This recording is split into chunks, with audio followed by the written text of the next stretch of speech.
आज हम लोग पढ़ने वाले हैं वॉइस के बारे में। वॉइस कैसे बनता है? वॉइस वॉइस दो प्रकार का होता है, एक होता है एक्टिव, एक होता है पैसिव। शॉर्ट को एक्टिव ACTIV एक्टिव, अभी से वॉइस VOIC, पी से पैसिव PASSIV पैसिव, अभी से वॉइस VOIC वॉइस।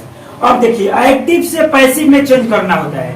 हम लोग के एग्जाम में वॉइस पूछता है तो कैसे पूछता है, जिसे दे देगा कोई भी, अब बोलेगा कि चेंज इनटू पैसिव वॉइस, यानी आपको एक्टिव वॉइस दे दिया है, आपको पैसिव वॉइस में चेंज करना है। तो देखिए कैसे होता है।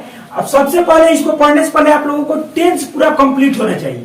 टेंस कंप्लीट होगा तो भी आप वॉइस को समझ सकते हैं, वरना ये नामुमकिन है। देखिए कैसे समझेंगे हम लोग। इस समझ में आ गया वॉइस को दो ACPV ABPV, ये नो एक्टिव वॉइस और पैसिव वॉइस। देखिए कैसे अब समझेंगे हम लोग। ये जो वॉइस होता है कैसे इसे चेंज किया जाता है। हम लोग ये जानते हैं कि टेंस जो होता है कितने प्रकार का होता है?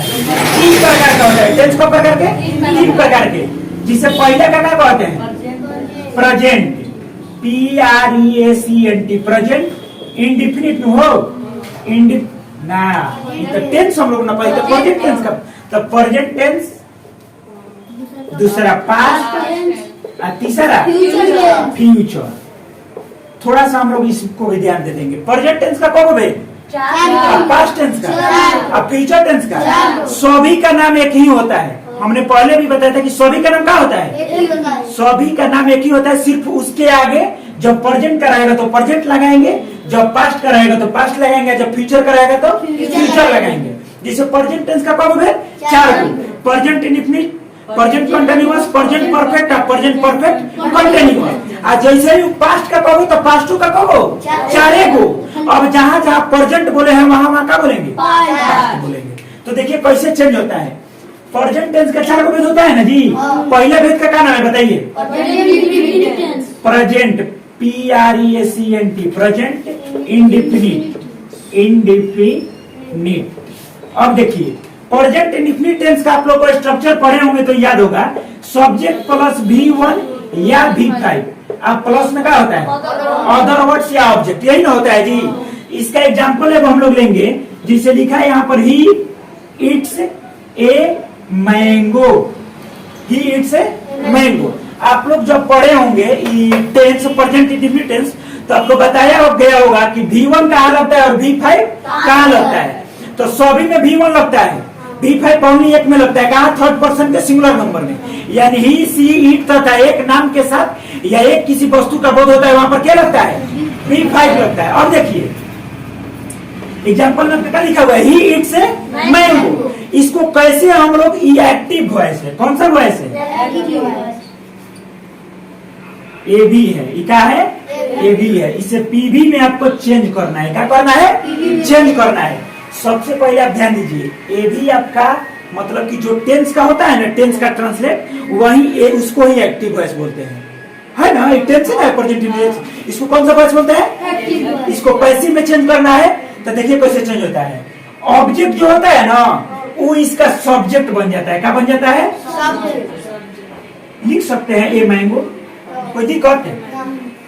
देखिए ए मैंगो, ए मैंगो लिख सकते हैं। इसका ऑब्जेक्ट जो होता है क्या बन जाता है? पैसिव का सब्जेक्ट बन जाता है। और इसका जो सब्जेक्ट है उसका क्या बन जाता है? ऑब्जेक्ट बन जाता है। तो ही का ऑब्जेक्टिव किसका होता है? हिम होता है। क्या होता है? हिम होता है। इसमें वो चीज जुड़ता है, बाई जुड़ता है। क्या जुड़ता है? बाई जुड़ता है। और इसका क्या लिखा जाता है? V3 लिखा जाता है, यानी इटेन होगा ना जी। अब देखिए इसमें इज जुड़ेगा। इज का है जुड़ेगा, तो इसका रूल होता है कि जब प्रेजेंट इंडेफिनिट टेंस रहेगा, प्रेजेंट इंडेफिनिट, तो प्रेजेंट कंटीन्यूअस की तरह चेंज होता है। ध्यान दीजिए, प्रेजेंट इंडेफिनिट किसके तरह चेंज होता है? यानी जो सहायक क्रिया होगा वो कंटीन्यूअस वाला लगेगा। तो कंटीन्यूअस में आप लोग पढ़े होंगे सहायक क्रिया क्या होता है? इज, एम और इसलिए इंडेफिनिट है। इसको जब पैसिव में चेंज करिएगा तो इज एम आर में से कोई लिखा जाएगा। आपको मालूम होना चाहिए कि मैंगो के साथ एक मैंगो है तो क्या लगेगा? कोई दिक्कत? प्रेजेंट इंडेफिनिट टेंस के लिए ऐसे ही बनता है। एक और उदाहरण लेकर प्रेजेंट इंडेफिनिट टेंस को देखेंगे। ये वाला समझ में आया ना? अगला देखते हैं उदाहरण लेकर। एक उदाहरण जैसे मान लीजिए राम नहीं छोड़िए ना, एक बता दे रहे I read a book, I read a book. अब देखिए हमने सबसे पहले क्या बताया, सबसे पहले यह बताया कि जो इसका ऑब्जेक्ट यानी जो अंत में होता है उसको सब्जेक्ट बनाते हैं। तो इसके अंत में यानी ऑब्जेक्ट ए बुक है तो इसको ए बुक लिख देंगे।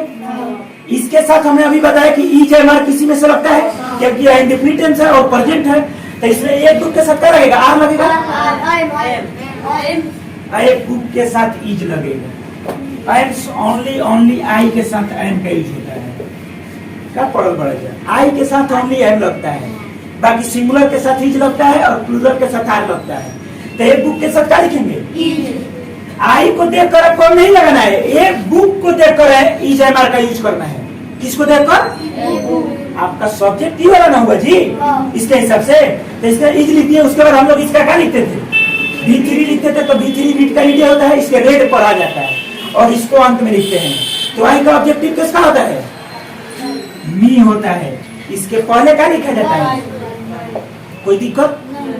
तो इसका हम लोग लिख सकते हैं, स्ट्रक्चर कोई पूछेगा कि प्रेजेंट इंडेफिनिट टेंस के स्ट्रक्चर पैसिव वॉइस का क्या होगा। तो आपको समझने के लिए, आपका समझ में आ जाए उसके लिए आप लिख सकते हैं कि एक्टिव वॉइस यहां पर लिखेगा ऑब्जेक्ट ऑफ एक्टिव वॉइस, यानी एक्टिव वॉइस का ऑब्जेक्ट सबसे पहले लिखा जाता है, लिखा गया है ना जी। उसके बाद इज या एम या आर का यूज, तीनों में से किसी एक का यूज किया जाता है। उसके बाद V3 का यूज किया जाता है, उसके बाद बाई का यूज किया जाता है और उसके बाद सब्जेक्ट ऑफ एक्टिव वॉइस, यानी एक्टिव वॉइस का सब्जेक्ट यहाँ पर लिखा जाता है, लेकिन ऑब्जेक्ट के रूप में लिखा जाएगा। किसके रूप में, आई का ऑब्जेक्टिव किसका होता है, नहीं होता है। समझ में आ गया, कोई दिक्कत, चलिए ठीक है।